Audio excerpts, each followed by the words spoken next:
नमस्कार दोस्तों, एक बार फिर से आपका स्वागत है द सीरियस कॉमेडी शो में। जैसा कि आप जानते हैं, मैं आपको हरिशंकर परसाई जी के व्यंग सुनाता रहा हूं, किंतु आज मेरे सामने हरिशंकर परसाई जी का एक लेख है, व्यंग क्यों, कैसे और किस लिए। मुझे लगता है कि जिन लोगों की व्यंग में रुचि है वो ये अवश्य जानना चाहेंगे कि हरिशंकर परसाई जी व्यंग के विषय में क्या कहते हैं।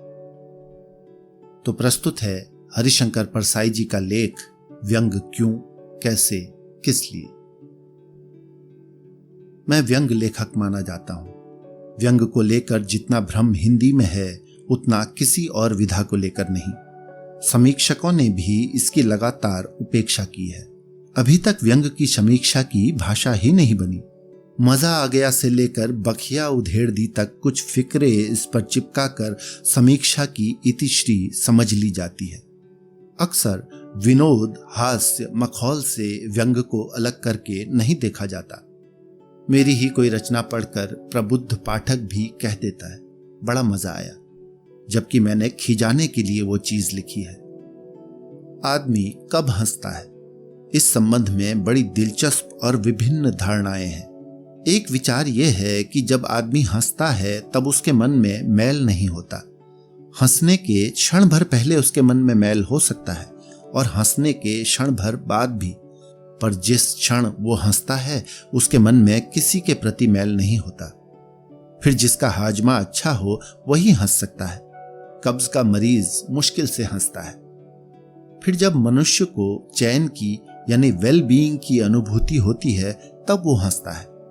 बिना चैन की हंसी खिन्न हंसी होती है, जैसे पंडित नेहरू की अंतिम वर्षों में हो गई थी। आदमी हंसता क्यों है?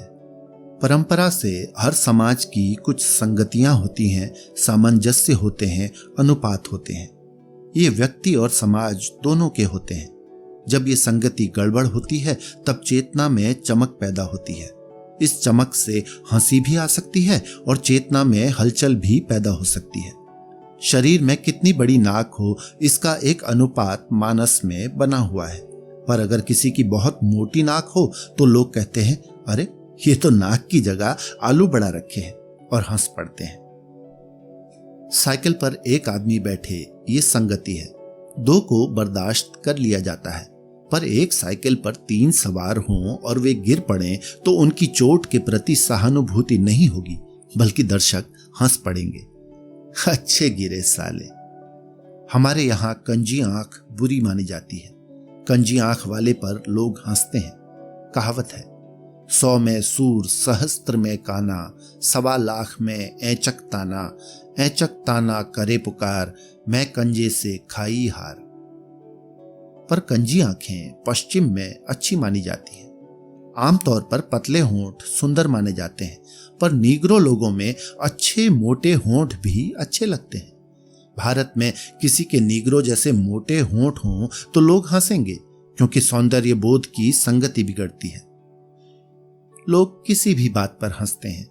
हल्की मामूली विसंगति पर भी हंस देते हैं। आदमी अगर घोड़े सरीखा हिनहिनाए तो इस पर भी हंस देते हैं। दिवाली पर कुत्ते की दुम में पटाखे की लड़ी बांधकर उसमें कुछ लोग आग लगा देते हैं। बेचारा कुत्ता तो मृत्यु के भय से भागता और चीखता है, पर लोग हंसते हैं। पर व्यंग में जरूरी नहीं कि हंसी आए ही। मार्क ट्वेन ने लिखा है, यदि कोई भूखे कुत्ते को रोटी खिलाए तो वो उसे काटेगा नहीं। मनुष्य और कुत्ते में यही खास फर्क है। इस कथन से हंसी नहीं आती, पर व्यंग की वो करारी चोट ये चेतना पर करता है कि पाठक पहले तो भौचक रह जाता है और फिर सोचने लगता है। व्यंग के साथ हंसी भी आती है, पर वो दूसरे प्रकार की होती है। मेरी ही एक लघु कथा है। संसद में एक सदस्य ने कहा कि अमुक जगह पुलिस की गोली से 11 आदमी मारे गए। गृह मंत्री इसका जवाब दें। गृह मंत्री बड़ी शांति से उठे। जिन्हें रोज गोली चलवानी है वे कब तक अशांत रहेंगे? गृह मंत्री ने जवाब दिया, गोली का कारखाना जनता के पैसे से चलता है। जनता के पैसे से जो सामान बनता है उसे जनता के ही काम आना चाहिए। अब जनतांत्रिक उसूल में ये बात पूरी तरह संगत है, पर यह कितनी बड़ी विडंबना पैदा करती है और संसदीय प्रणाली पर चोट करती है। इस लघु कथा से हंसी जरूर आती है, पर यह हंसी और किस्म की होती है और सोचने को बाध्य करती है। व्यंग लेखन एक गंभीर कर्म है, कम से कम मेरे लिए। सवाल यह है कि कोई लेखक अपने युग की विसंगतियों को कितने गहरे से खोजता है, उस विसंगति की व्यापकता क्या है और वो जीवन में कितनी अहमियत रखती है। मात्र व्यक्ति की ऊपरी विसंगति शरीर रचना की, व्यवहार की, बात के लहजे की एक चीज है, और व्यक्ति तथा समाज के जीवन की भीतरी तहों में जाकर विसंगति खोजना, उन्हें अर्थ देना तथा उसे सशक्त विरोधाभास से पृथक करके जीवन से साक्षात्कार कराना दूसरी बात है। सच्चा व्यंग जीवन की समीक्षा होता है। वो मनुष्य को सोचने के लिए बाध्य करता है, अपने से साक्षात्कार करता है, चेतना में हलचल पैदा करता है और जीवन में व्याप्त मिथ्याचार, पाखंड, असामंजस्य और अन्याय से लड़ने के लिए उसे तैयार करता है। जोनाथन स्विफ्ट कहता है, मैं मनुष्य को अपमानित करने और उसे नीचा दिखाने के लिए लिखता हूं, परंतु मार्क ट्वेन कहता है, मैं बुनियादी तौर पर एक शिक्षक हूं।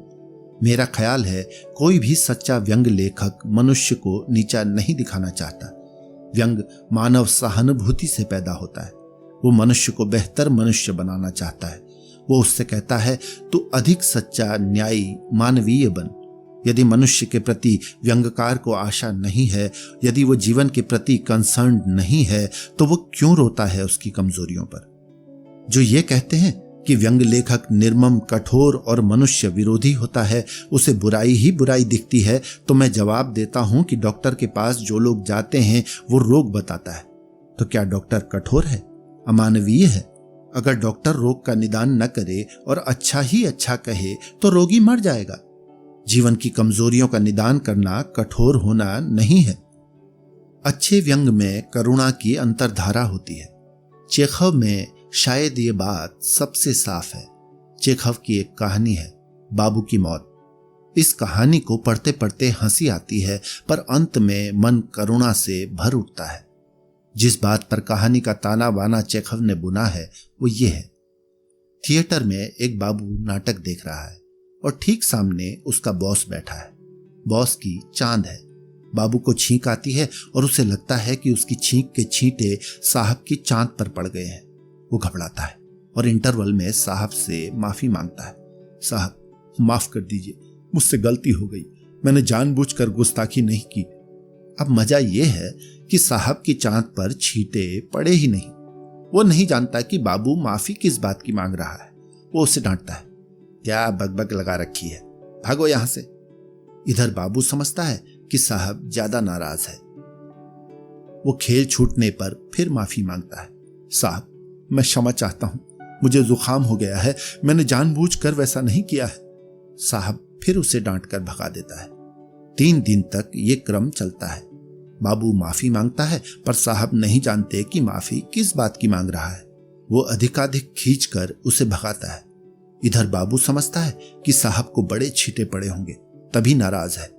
यहां तक तो कहानी में एक कॉमिक का वातावरण रहता है, पर जब साहब उसे चपरासी से बाहर निकलवा देता है तब वो सोचता है, अब नौकरी गई, मेरी बीवी है, 3 बच्चे हैं, इनका पालन कैसे होगा। इसी घबराहट में वो घर आता है, कुर्सी पर बैठता है और उसके प्राण निकल जाते हैं। कैसा करुण प्रसंग है। कहानी में चेखव ने इस कठोर नौकरशाही पर चोट की है, जिसमें साहब अहंकार के कारण बाबू से पूछता तक नहीं कि तुम माफी क्यों मांग रहा है। सिर्फ इतना पूछ लेता तो बाबू की जान नहीं जाती। व्यंग के संबंध में कुछ बातें मैंने यहां कही इस मकसद से कि व्यंग का मर्म समझने में कुछ सहायता मिलेगी। हरिशंकर परसाई।